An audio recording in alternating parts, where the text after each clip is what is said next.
In terms of to-dos for that, I've already mentioned quite a few of them. Lots of clients are stockbrokers, guys who work in Palo Alto. I've said, buy an old Nokia. You are banned from your shiny new iPhone 5 on Saturdays. I don't want you to touch any screen over the weekend. No TV, no computers, no your iPhone. And in many cases, it doesn't have as much electromagnetic energy, but because you're concentrating your energy on such a small space, it's probably worse. Socializing is this. You know, iPhones like that. So stay well clear of your iPhone. These are for guys who are struggling. If you're not struggling, you know, do whatever. But if you are having problems, I'd highly recommend that. Actually, I'm close to buying an old school phone for that very reason. Deep analytical thought, keep that well away from socializing. Oh, by the way, how many guys do you know who are really intelligent, who are really good with women? Like none? It's a disadvantage. It's like one maybe, okay. Highly intelligent guys tend to suck with women. And if you want to get better with women, you really need to give yourself a lobotomy, because it's just, even really intelligent women, women feel. I once dated a very beautiful girl who had an IQ of 155. You know, women feel, men think, and really intelligent men think all the time. So you're at the opposite end of the spectrum to what's attractive to women. I mean, these Brazilian guys are coming over here. They can barely speak a word of English. They've got no money in their pockets, and they're getting so many girls not being able to speak. And it's not because they're intelligent. It's because they take action. They've got lots of energy. I've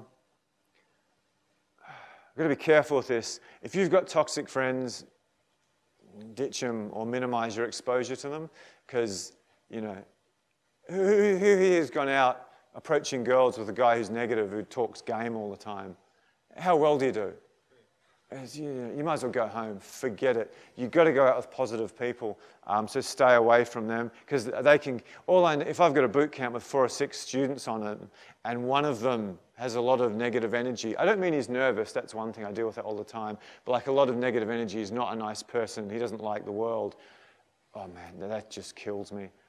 Absolutely kills me. Whereas if everyone's a good person, it's so much easier. So get rid of, dare I say, toxic friends.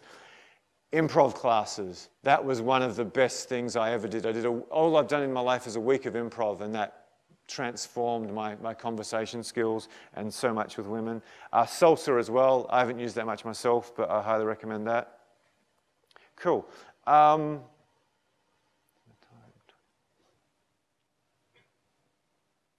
other thing is they're scared of beautiful women, point 6.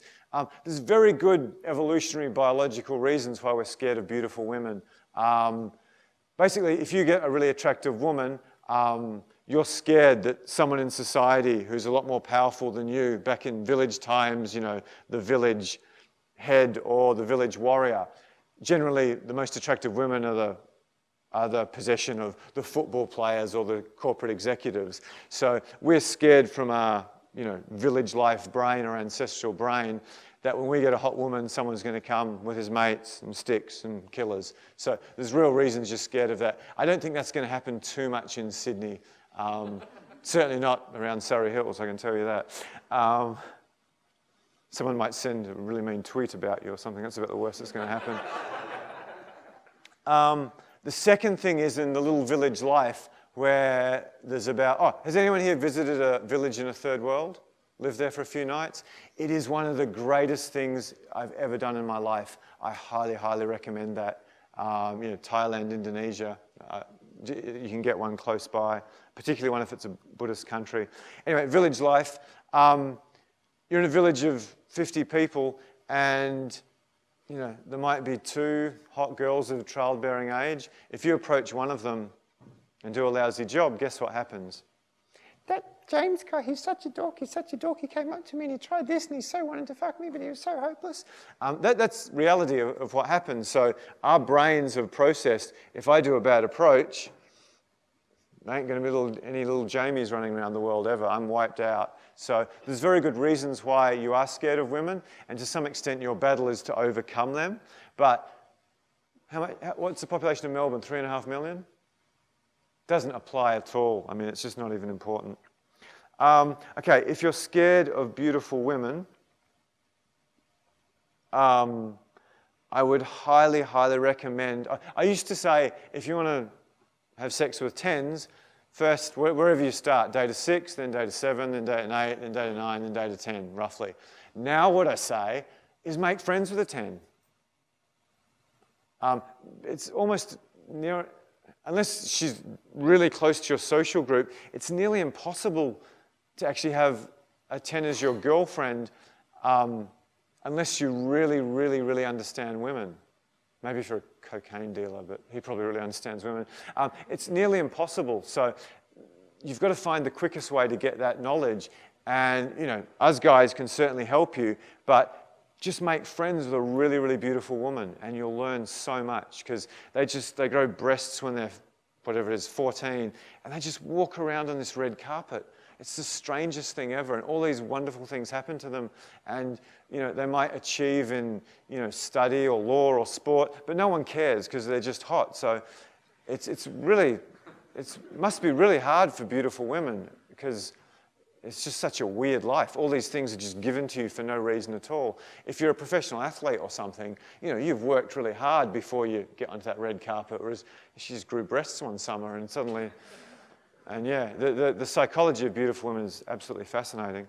But yeah, make friends with a beautiful woman. Okay. A lot of guys go out and they go out to bars and they plan exactly what they're going to say to women. I'm not a big fan of that.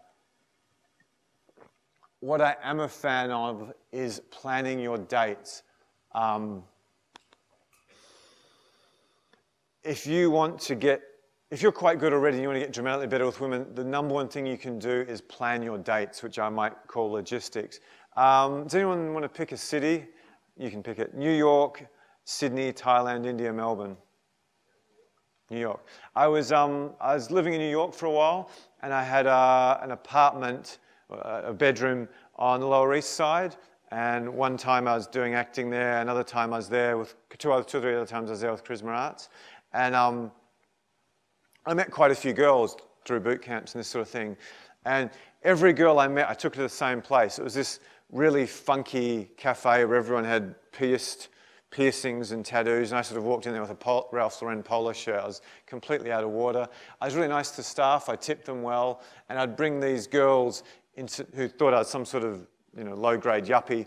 And I'd bring them to this cafe and they go, "What's he doing here?" And then I'd walk them across the road to this park, and I knew there was this little piece of grass which was like a mound, so I'd sit them down on that. I'd bring a towel, and then I'd sit with them, maybe for half an hour, 2 hours, and we'd just really, really enjoy ourselves. Maybe we'd go for a bit of a walk around, and at some point, I'd lay down and look at the stars. And there's very few things in the world better than New York in the spring. And sometimes the girls come over and lay on me. Sometimes I pulled them down there, and then I'd just sit with them, like I showed you earlier in the hugging demonstration with Rebecca. I'd just hold them and hold them and hold them, sometimes for like 40 minutes or an hour. We wouldn't even talk, and I'd be sneaky and synchronize the breathing so they got all attracted to me. And then I'd just say something completely lame like, "I really feel like an Earl Grey tea," or "Do you want to come back and see my travel photos?" Or "Do you want to see my balcony," which was like spectacular. It was on the first floor overlooking a road. But yeah, and you couldn't even step on it because it was so thin. But I just had some lame excuse and I took them back. And one thing I forgot, when I took them out of the cafe, as soon as we crossed the avenue, I took their hand. Some of them resisted, and I let go if the resistance was too much. I took their hand straight away. And as I demonstrated with Rebecca, I was touching them while we were sitting in the park. So anyway, we leave the park, we go back for the cup of tea or to see my spectacular view, and I take them into the bedroom. And